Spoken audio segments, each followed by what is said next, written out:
So Mike Johnson is the new Speaker of the House. And one of the requirements for Mike Johnson from MAGA Republicans, or actually anybody that was wanting to be Speaker of the House, you had to be an election denier. You had to deny the results of the 2020 election. That's actually now a requirement in MAGA's world, because it's not about the Republican Party anymore and Republican Party values. It is about your loyalty to Donald Trump. And if you're loyal to him, then you're a Republican in their eyes. I was in a store yesterday, and I just happened to overhear a conversation. There were some people watching on television the speaker results roll in, and I heard one of them say, well, at least Johnson's a Republican. And the other one said, well, I don't know if that really matters these days, because they'll call themselves a Republican, but then at the end of the day, they ain't loyal to Donald Trump. And I thought, yep, that's what it is. The Republican Party of my grandfathers is long gone, and now we have the party of Donald Trump. And this idea that you should be loyal to one guy should actually terrify the living hell out of anyone who has one shred of a voice of reason left anywhere inside them. Both my grandfathers were Republicans, and I've had people say to me, well, where would they stand today if they saw all this? And my answer to that is, well, I think if you brought them back and just showed them what was going on in the world today, they would go, well, where's the Republican Party at? Where's our party? Where's our values? Where's our principles that we held dear? Because I don't see them anywhere. I see them over here worshiping this one guy. And I remember one of my grandfathers explaining to me and telling me stories about how he went to a war to take down a man who wanted his entire country to be loyal to only him. It's crazy that that's where we're at. The Republican Party is going to make Donald Trump their nominee. They're going to make him the nominee, a man found liable for sexual abuse, a man found guilty of fraud, 4 indictments, 91 charges. It doesn't mean anything. None of those things are deal breakers for his supporters, for his party. None of those things are deal breakers at all. They will continue to back him. So my theory is this, and this is a question that everyone should ask themselves.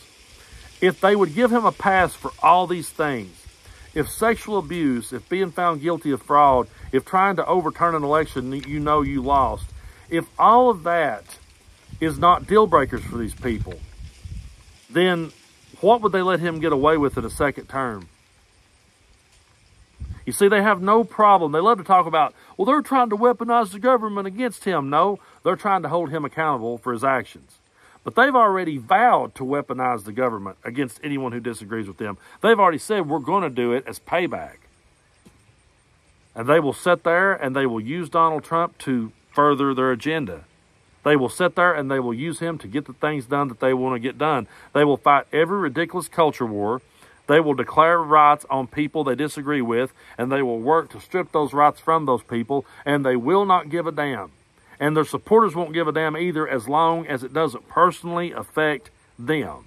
It will have to hit them in the face, and they will have to be personally affected by it before they will ever give a damn or ever speak up or ever say anything. And even then, they probably won't speak out against it, because at the end of the day, to speak out against Donald Trump would be to speak out against their true self. Because Donald Trump empowered these people's true self.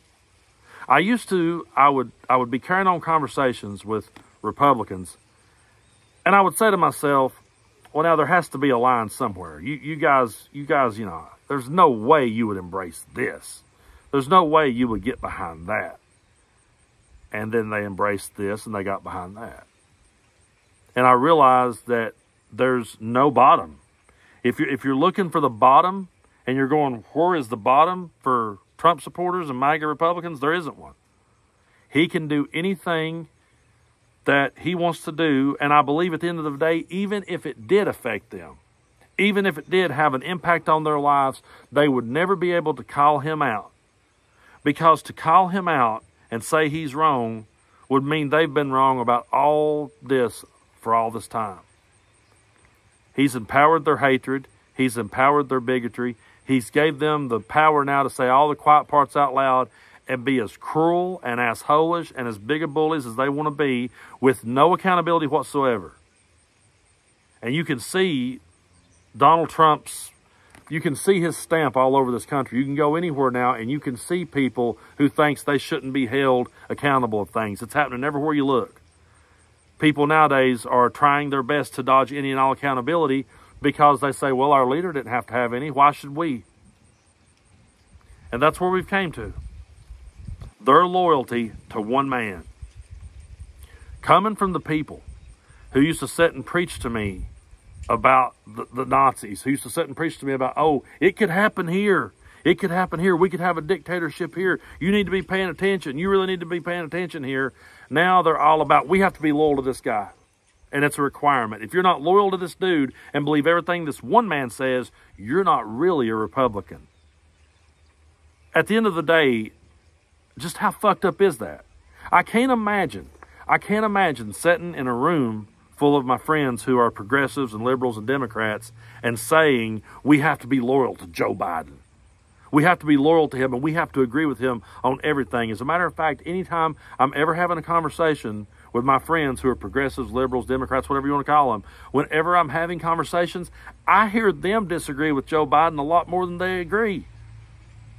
I hear them saying, he should have did it this way. He should have did it that way. Maybe this is the next person we should get behind. Not, we're loyal to that guy. That's why people like us don't have flags flying off our pickup trucks. That's why people like us don't dress up like them for Halloween, because that's not what politicians were ever supposed to be. You were supposed to elect them to do a job, and if they didn't do it, and you didn't feel they did it to the standard they should have did it, you vote against them, you vote them out. This idea that you should be loyal to only one man, and you're required to be loyal to him, and you're required to believe in this shit, that should terrify any reasonable person. But we're not talking about reasonable people now, are we?